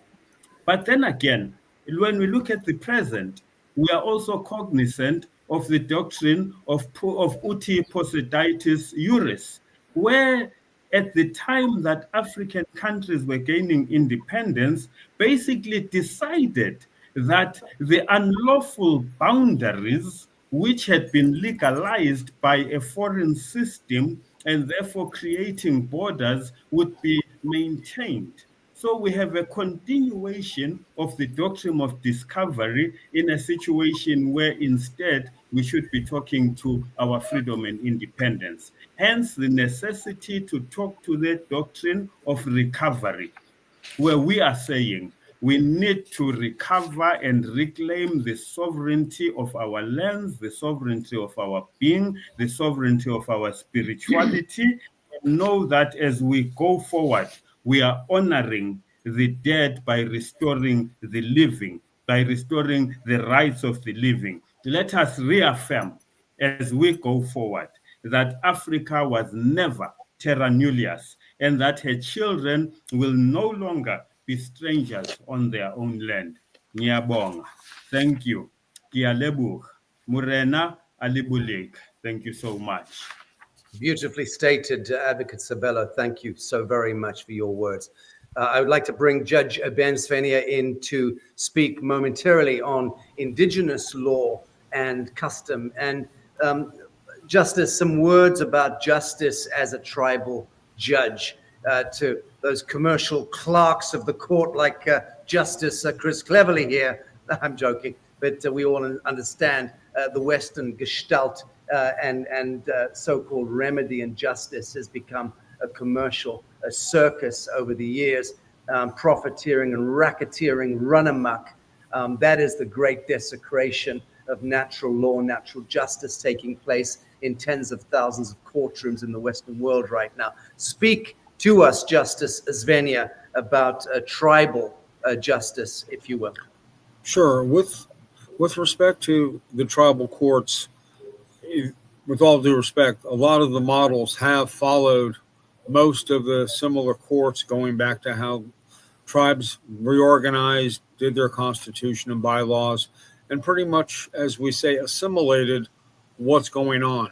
But a lot of tribes also have kept to a restorative justice model where you've got peacekeeping, Navajo Nation. You also have Mississippi Choctaw. They've got the peacekeeper as like the mediation to resolve a case, or you can go to the elders and the elders' wisdom, where there is the final decision of the elders. Or, as we say, a modern tribal court, which would have all the, as we say, bells and whistles of a typical court system, but at each and every turn, we try to preserve the culture, we try to preserve the history, we try to preserve what are the cultural traditions for that tribe within their court system.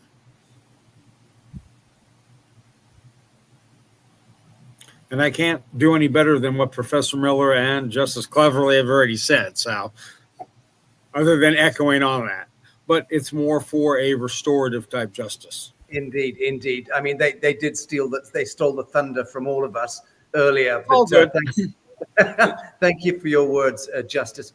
I would like to invite next Reverend, Dahlahk, Commissioner Dahlahk Pahtahlngee, who's going to speak to the Indigenous North American connection with the land and spirit. And kindly, Commissioner, speak to the culture, wisdom, and connection with the living soil, how the invaders are as children in adult bodies without maturity or spiritual awareness, because to be sure, the ancient wisdom cultures that you stand for do look upon the last 500 years of systemic transgression, principally by the white skins, not entirely, as we know. And Justice Cleverly and I will speak to that piece a little bit later and explain why this is not about black versus white or red versus yellow. But the fact of the matter is that the wisdom culture, which you represent, Commissioner Dahlahk, does indeed look upon the folly and the crime of the Western Gestalt as being infantile and of being great, grave folly. Please take the floor. You'll need to unmute your microphone. Forgive me. I've just done it for you. There we go. You're okay. Okay. You hear me now? Yes, indeed. Okay. Thank you for this opportunity to speak this way. We, the native people of North and South and Central America, we were brought here to our country to listen to nature. We, the Native American in America, were given life to listen to nature, to honor natural law, and to be with maturity and spiritual awareness through the rites of passage. And for us to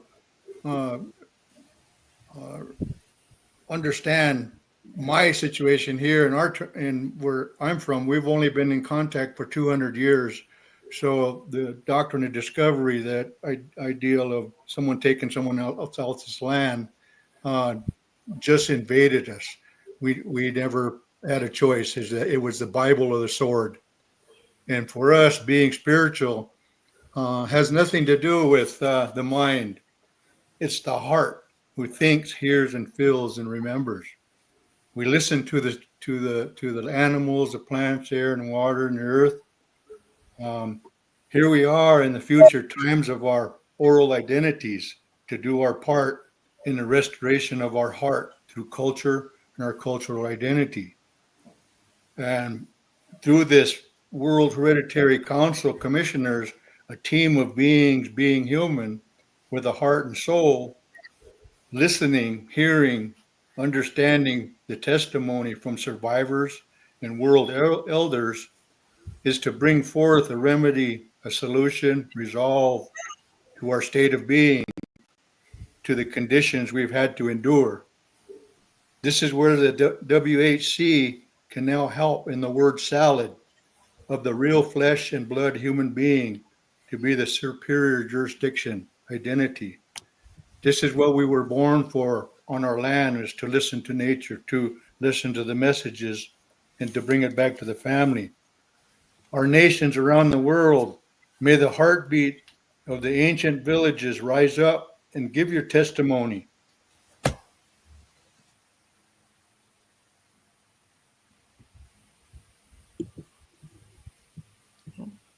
Okay, has Commissioner Dahlahk frozen, or is it just at my end?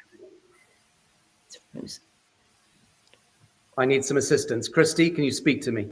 Yes, he looks frozen. Thank you. All right, so in that case, what we'll do is invite Commissioner Reverend Dr. Wai-Ching Lee speak to the ancient cultures, the ways and wisdom of Asia, and then the impact of colonization authorized under the Doctrine of Discovery. Commissioner Wai-Ching Lee, thank you. You've got the floor. Yes, thank you. Well, you know, all the wisdom, ancient wisdom from all the cultures had been suppressed by the one main belief system of superiority over other systems of ancient future wisdom. And so this is what we need to speak into to really recover our soul, our connection to the divine, that really we embrace what has happened, and also to seek amendments and remedies for the future. So it's also very helpful to look in the past, because a lot of activists do not know that this is actually the basis of this kind of doctrine of domination, I call it. So it's been very helpful to place it historically in the evolution of humanity all over the world and why it happened. Perhaps we have answers, perhaps we don't. And I would like to refer to Professor Bob Miller's crystallization of the Treaty of the Tordesillas in 1494, because that's when the Portuguese and Spanish crowns invoked the papal bulls to justify seizure of Goa, India in 1510, and then Malacca in Malaysia in 1511. And that was ceded by the Malay Sultanate, and then to Macau in 1557, as to control the sea lanes. Now, this just shows the span of influence that the doctrine of discovery or domination had in Asia. So I will try to give a cursory commentary on the influence in Asia, which is huge, and we can just go step by step to see how the influence has suppressed this ancient cultures. So Spain under Ferdinand Magellan in 1521 named the islands Philippines after King Philip II. But there was already a very strong animalistic cultures there. And Vasco da Gama from Portugal arrived in Calicut in 1498, and Goa was seized by Alfonso de Albuquerque in 1510. And it became the center of Portuguese India, as well as Malabar, Gujarat, Bengal, and they were all the areas of influence. And there were also resistance. And so I would like to also point out that the people did not lay themselves down peacefully either. They fought back, we fought back, right? But there was also rather conniving ways of getting the land through the leases and the treaties, perhaps through lower officials and who are also equally corrupt. So we have to look at the communion of forces making this happen and how to remedy this. And also there's then in Asia, there was the Holland and as Dutch East India Company, and Britain founded under the Royal Charter in 1600 to adopt the same logic of discovery and domination. So that created the Strait settlements of Penang, Malacca, Singapore. And then the possession came with treaties, leases, and trade arrangements. It's mostly trade conditions that they were wanting to establish, especially through the spice route and to the Moluccas, as was in the map earlier, and also through the entrepot trade that is symbolized by Singapore because of the protected areas through the Straits of Malacca.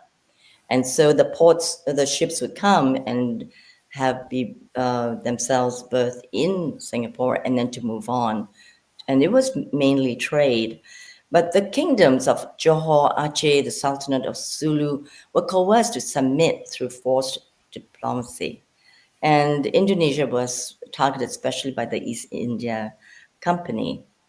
And so the doctrine of discovery there overrode local systems and laws and rights. And they were made with people who really didn't have the power, which is the real people. And even Singapore, with the traditional name of Temasek and Singapura, was founded in 1819, but it was only through arrangement with a minor sultan. But it was already part of a huge empire, which is the Srivijaya Majapahit Empire, with very sophisticated architectural sciences in place already. So also the Anglo-Dutch Treaty of 1824, and where Britain and Netherlands divided Southeast Asia amongst them with no consultation of the Malay rulers.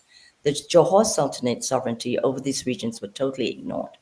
Likewise with Sabah, the British North Borneo Company, and also the French formed the Triangle of Indochina, right? And Thailand was the only one that remained free from colonization due to some creative diplomacy.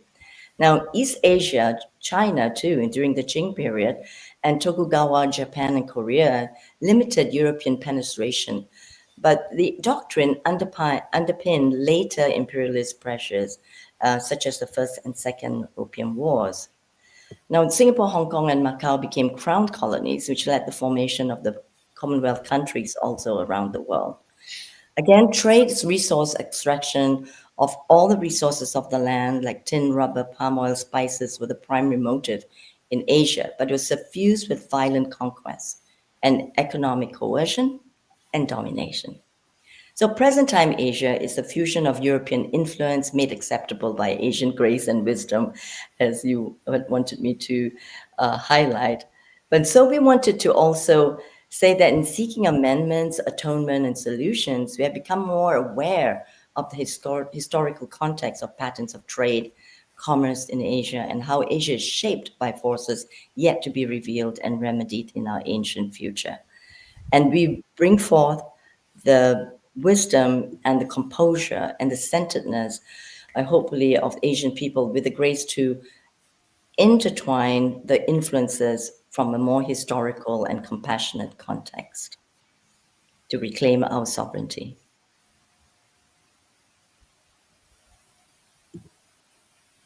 Very good. Thank you very much indeed, Commissioner Amalia Wai-Ching. I'm very grateful. Is Commissioner Kairataki Bryce Aldridge back in the studio? I know we're having difficulties keeping him in the studio. Is he with us? Christy, speak to me, please. You see him. Looks like he dropped off. It looks like, and I know Advocate Sabelo fell off as well. In any event, okay, well, when Bryce comes back in, kindly, I can't be in the back of the studio and at the front. I can only do one. So kindly bring him forward. Oh, here we go, at the stage. I think he's just coming in now again. Just give me 1 second. No, he's obviously having difficulties. He's just dropped out again. In any event, let me bring on His Majesty again. Is he here? Yes, he is. Your Majesty, forgive me. I'd like to bring you back on to discuss the Hawaiian piece as it relates to this brief that each of the commissioners are giving. Just in 2 or 3 minutes, let me bring you back in. And you'll need to unmute there. I think I've done that for you. Nope, you'll need to do it your end. Aloha, and thank you again. Before I move forward with what Sacha has asked, I'd like to first say that listening to all of you speak, you speak so eloquently and so well about the Doctrine of Discovery and the effect it had on millions of people. And its effect still permeates even to this very day. And there's no doubt in my mind that all of you are well learned and well prepared to discuss and even debate the Doctrine of Discovery. For the Hawaiian people, we believe that there's no other course of action than to move forward as a sovereign entity, as a sovereign person, as a sovereign nation. And a person here earlier said self-determination. What does that really, really mean? Self-determination, that's a very broad statement. And we can spend hours discussing what self-determination really is. But for the Hawaiian culture, for the Hawaiian people, self-determination first is being one with self, allowing the spirit of aloha to permeate our entire being, that when we walk in aloha, we walk side by side with God. That's who we are as a people. And oftentimes people will use the word aloha as just a throwaway word that says goodbye, hello, etc. Aloha has a far deeper meaning than that. It means God sees me and I see God. When I say that, that means that I see you and you see me. We make no judgments of past. Whatever our past was, there is no judgment. What matters is what is today. And that brings to this thought, and I will leave you folks with this, is that in the spirit of peace and reconciliation, the first thing we have to do is forgive the past. It is not an act of forgetting or condoning past wrongs. Instead, it is a conscious decision to release the burden of resentment and anger that weighs heavily on our hearts. By forgiving, we free ourselves from the chains of the past and open the door to a future filled with hope and possibilities. As I listen to the Reverend Wayne from, it's just talking about the Philippines and how it became its name from Philippine, etc. All of it is true. We know the past. How do we move forward? The Doctrine of Discovery, we know in the 14th, 15th century, we know that the popes, the pontiffs, did all these terrible things. We know that they gave a mandate telling everybody, telling the Europeans, Spain and Portugal, all of them, go out there, do what you want to do. And the crimes and the things that they did was horrific. To repeat these things only manifests the negative that was back then. And I know it very, very well. I know the Doctrine of Discovery like I know both my hands. And I can cite it very well. But what I choose to do today, as a member here in this World Hereditary Council, is to move past that. And we talk about the Roman Catholic Church. Well, it has many complexities. Its history is so complex with indigenous people, us. While acknowledging the pain and suffering that has been endured, we must also recognize the potential for growth and change. By extending forgiveness, I want to invite the churches. I want to invite Spain and Portugal and England and Netherlands to come to Hawaii. Or I will meet them anywhere in the world and to talk to me, to talk to us. That's what I'm doing. I'm inviting them to come talk to me. I'm inviting the Pope. Pope Francis gave an apology, as you all know. What does that mean? Well, I apologize for what we did. When an apology is given half-heartedly, it's not an apology. When you offend your wife, for an example, men, and you say, wife, I'm so sorry. I'm sorry. But the tone of your voice is not sincere. Your wife will know that you're just lying. You're just trying to appease her. Your wife will know that, and vice versa. But if you come with a sincere heart, and that's what I want to see, and the Pope did not do that. And then I want the leaders, I am a leader, and I want the leaders of King Charles, I want him there. I want the Prime Minister of England. I want the King of Spain, King Carlos. I want them to meet with me, have an open forum, and say, and tell us why they did what they did, why they took arms and killed and maim, hurt, rape, and do all these terrible things. Why they did that? Do we deserve that? The answer is yes. That's what part of healing and part of forgiving and part of moving forward. As I mentioned earlier in my dissertation, I said the kingdom is moving forward. And by that, I have created the first ever Indigenous International World Court. In my court, we also have the master for creating a bar association to properly bar each lawyer, each person to become a legal attorney, to go into the world and to solve and to work with problems that we need to work with. Also comes with that is our Peace Center. And when I say Peace Center, it's an easier word than using my Hawaiian words, hui mohia hui, which is my sacred language. And these things bring forth all the people. And just for Reverend Dr. Wai-Ching, I'm Hawaiian Chinese. My grandfather was from Hunan, I'm sorry. And he was, my great-grandfather was a master in Qigong and Kung Fu. And my father taught me Kung Fu for many years. And my grandmother tried to teach me Chinese, Mandarin. And I think I was more of an ocean boy, and rather than want to learn Chinese, I wanted to go surfing. But I am honored to have met you today, and I see Marcia there. I don't know if folks know Marcia, but she's a gem of a woman. Her knowledge of law is better than most attorneys I've met, and I am a lawyer. But her experience of law, although she's not an attorney by any stretch of it, she should be, and she is quite versed in. And Sacha chose well. Sacha, I thank you for allowing me this space and time to be with you. I want you to know that you're an awesome person and I love you deeply. You're a good man with a good heart. And when you, what you have done today will continue to move forward because it begins here.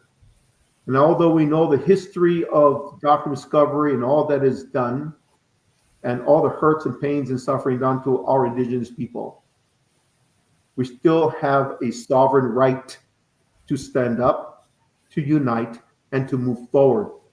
We cannot allow the past to hold us back. We cannot do that. And I believe even the judges there will also admit this as well. Thank you again, and God bless you.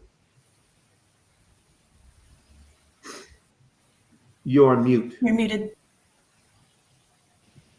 Indeed, King Edmund Paki Silva Jr. of the Sovereign Kingdom of Hawaii, thank you very much indeed for your sagacious words. And you mentioned, of course, the grace note in my own symphony within the New Earth ecosystem, and that is indeed Marcia Willardson, who is the core trustee of the New Earth Nation Coalition, which is the oversight body behind the World Hereditary Council and the International Tribunal for Natural Justice. And I would like to invite Marcia forward to say, give us a couple of minutes of her indelible wisdom. Marcia, welcome. You'll need to unmute as well. Thank you so very much. These words inspire great humility and courage on all of our parts. What I see, the value, what's the value of having all this information? What's the value of bringing this information forward? That we're in a time of revelation. And we know in any healing process, we have to be truthful. We have to tell the truth about what's the core source of any dis-ease that we're experiencing.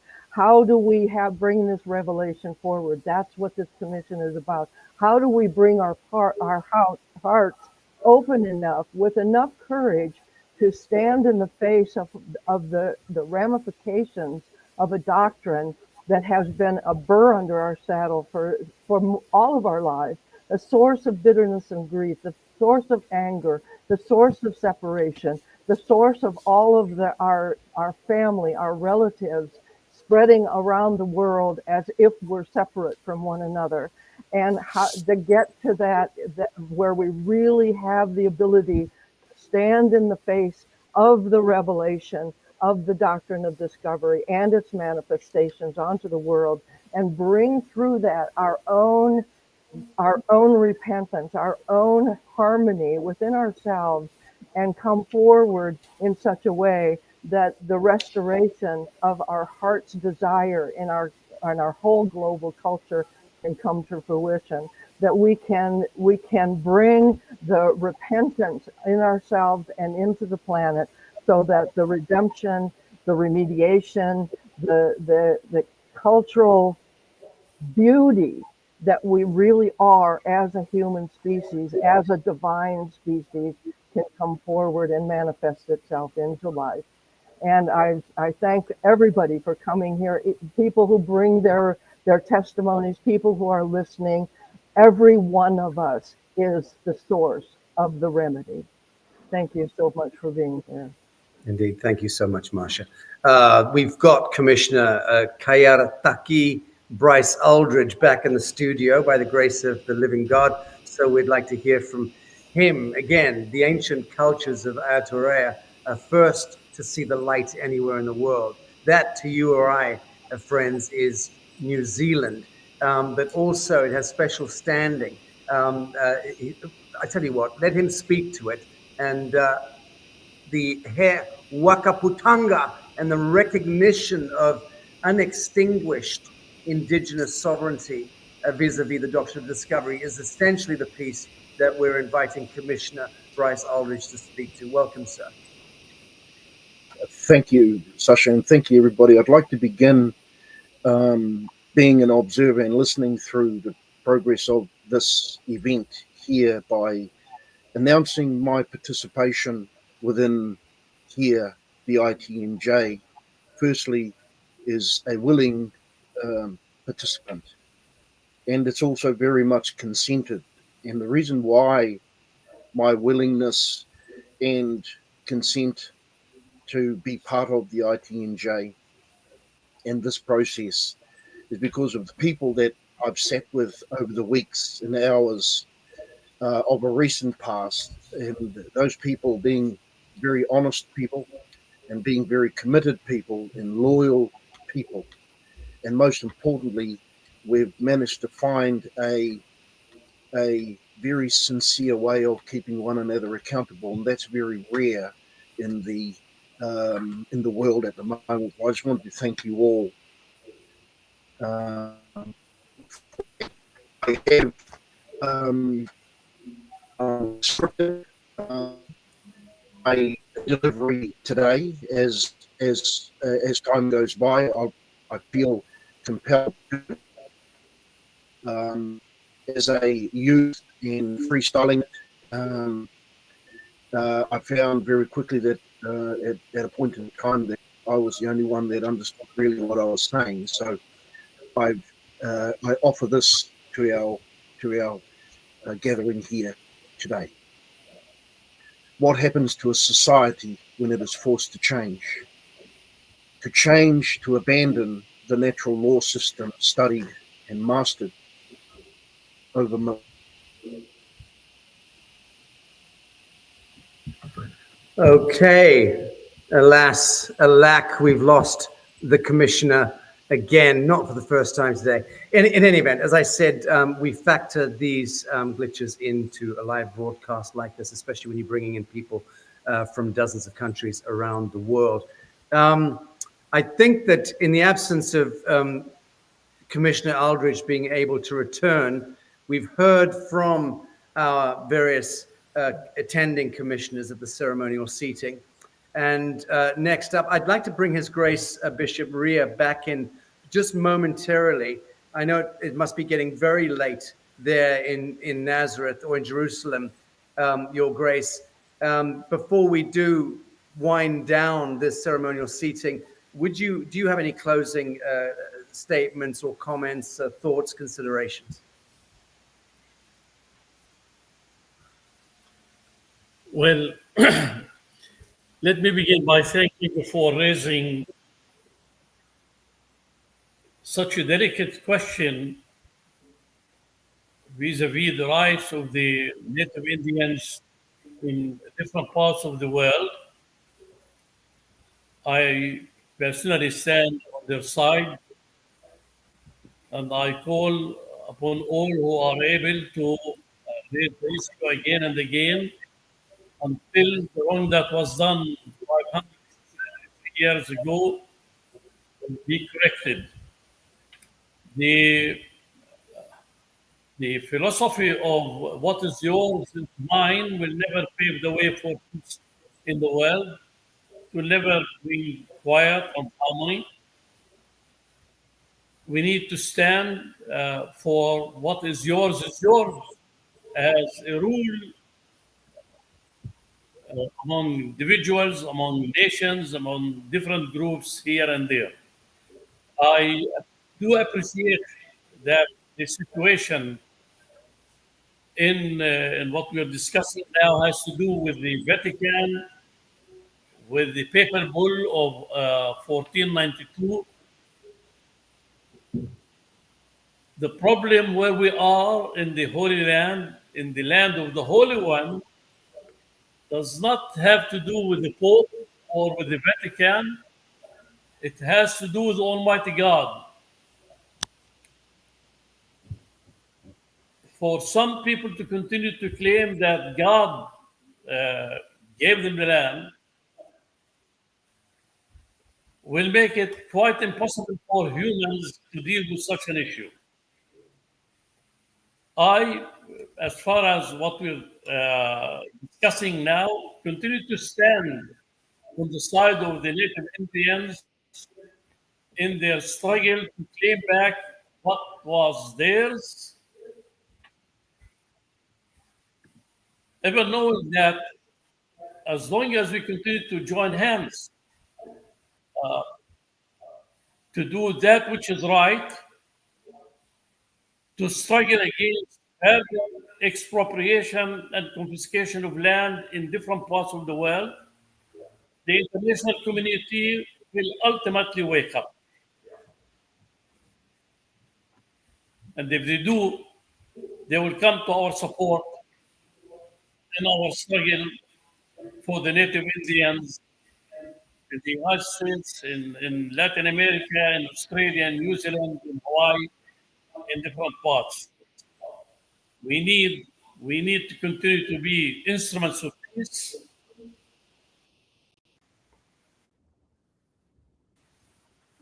raise those delicate questions, and believe that ultimately peace will overcome and justice will overcome. Thank you for including me in this project, this program. I pray, thank all who are part in this, and pray that ultimately some of us, if not all of us, we hope all of us will witness the day when justice will be done and the Native Indians will claim back what was theirs to be theirs. Thank you very much. Thank you, Your Grace. Your words are very greatly appreciated. And get to bed right now. It's way past your bedtime. Thank you for joining us today. We're so appreciative. I know that Honorable Justice Ben Zvenia has to also move on. I'd like to invite him in for his closing comments here. Unmute your microphone, Justice. Thank you, Sacha, and thank you all. It's an honor to be here. It's an honor to be involved. And it's a work that needs to be done. It's a long time. And I'm just grateful for everybody. And I look forward to this commission and program going on. Thank you, Justice. Okie dokie. I would like to invite Justice Cleverly in for his last words and considerations in light of what we've heard and what we've learned today.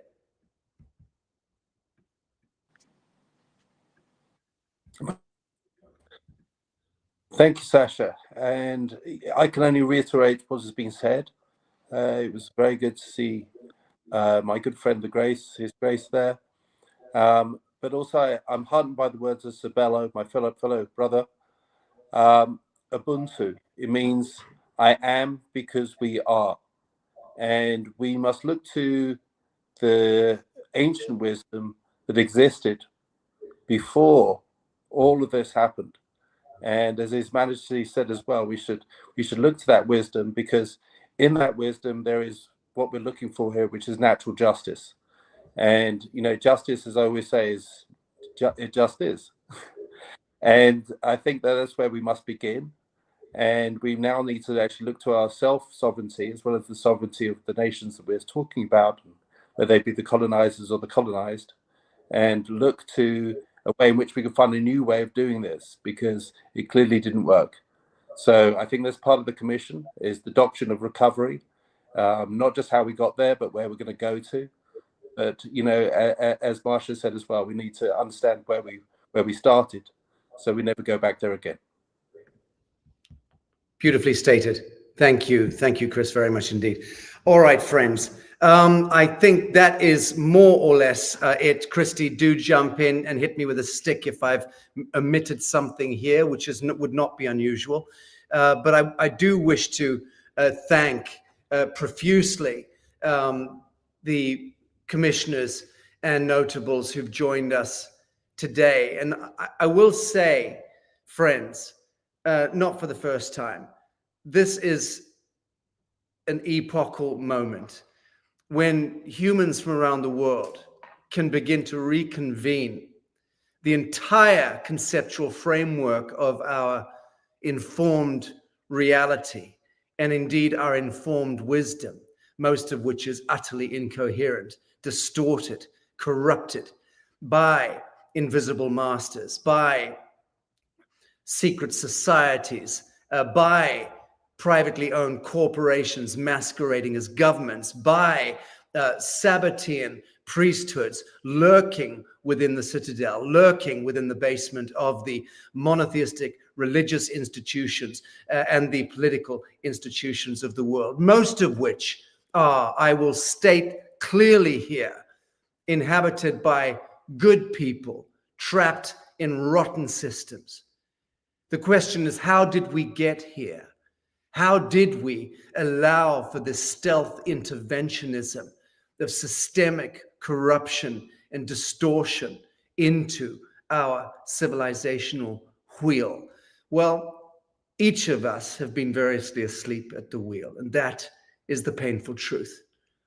Our parents, our grandparents, and our ancestors were all variously seduced, subjugated, subverted from their immanent pedestals as divinely anointed and divinely appointed children of God, each of us, in the geometry, the living perfection of the living moment, where each of us in our highest order of magnitude and in our highest calling are required simply to bear witness to God's majesty and God's grace.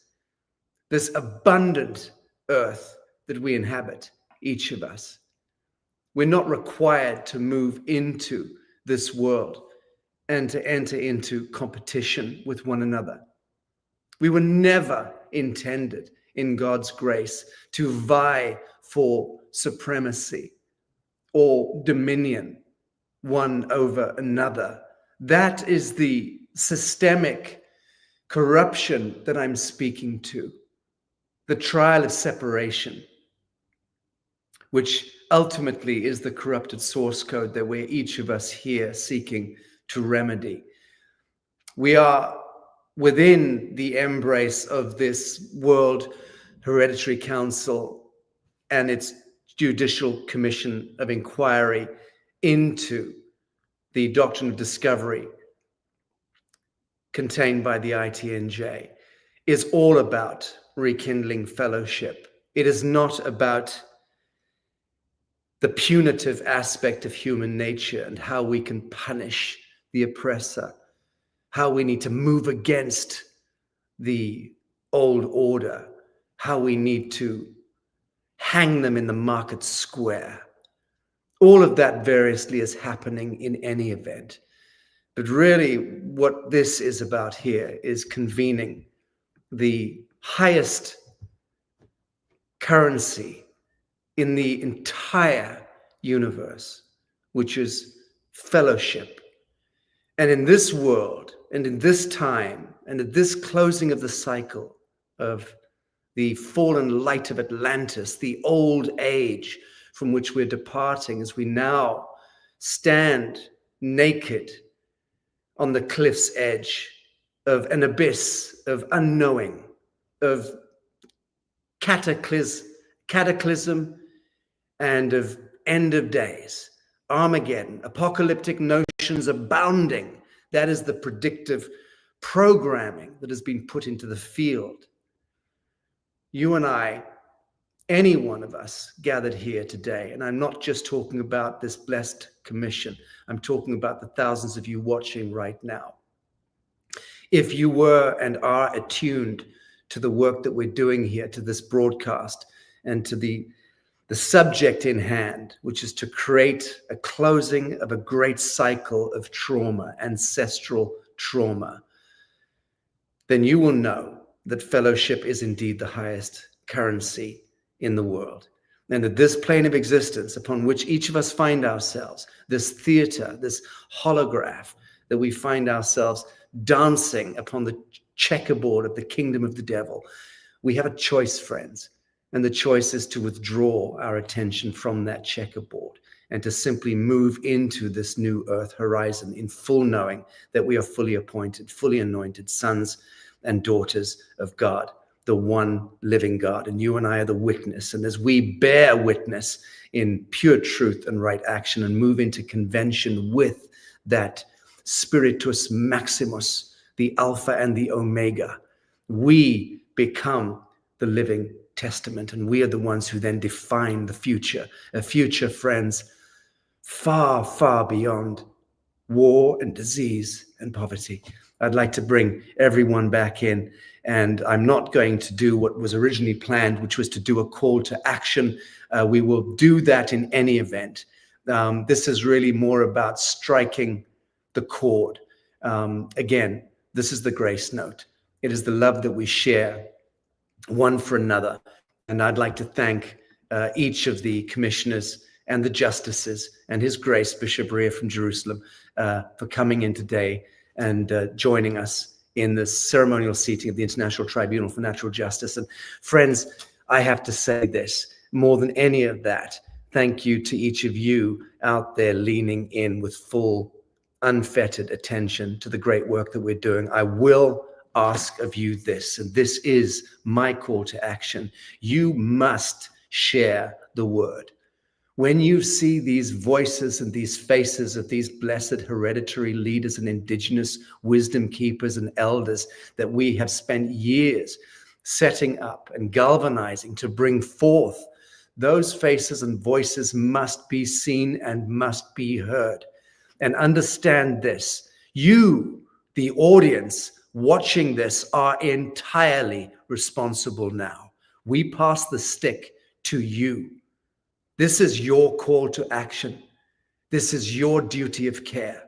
You are looking here at a judicial bench of volunteers. There is no coin exchanged here. These justices, these commissioners, these noble people, friends, colleagues of the World Hereditary Council, the International Tribunal for Natural Justice, and I'll include myself in that. We work tirelessly 8 days a week in this noble venture. We do not have the subsidies of the United Nations, of these corrupted multilateral institutions financed by agenda makers and king makers. I seek to usurp the corrupted crowns and the corrupted thrones, the ones which indeed were usurped, and replace them in turn with the hereditary leaders, the wisdom keepers of the First Nation peoples, the Aboriginal lands of the world. And again, this is beyond color. It is not black, white, red, yellow, or brown. It is about homo sapien becoming homo sapien luminous. And that is you and I, friends. That is this day, the 23rd of September. And I will sign off this broadcast there. Commissioners, friends in the studio, just by all means, thank you indeed. Let's say goodbye to the audience and leave it at that. Thank you so much. Thank